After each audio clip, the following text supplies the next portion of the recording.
Guys, it's Claudio from Visual Modo WordPress Themes, and in today's video, we're gonna learn how to fix a very normal and common Canva editor issue. Let me show you the issue. When you try to move some element, to apply some element on your page, you see this issue. Page is locked, unlocked to continue, okay? I was having some hard times trying to figure out what to do, how to do. My design is simply locked, I can do nothing related to it. And what is the problem? It's really simple, but before I can continue, please take a moment to hit the subscribe button, like this video, and share this content with a friend of yours. After this, all you have to do is go to our page, okay, review the upper right corner of your editor, and here we have the problem.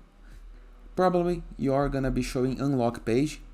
You need to lock and unlock, okay? So repeat the process 2 times, and now the page is gonna be unlocked and you're gonna be able to apply new elements or contents to your page with no problem. So no need to reset Canva, no need to redo the design. All we have to do is unlock the page. Simple, right? And it is.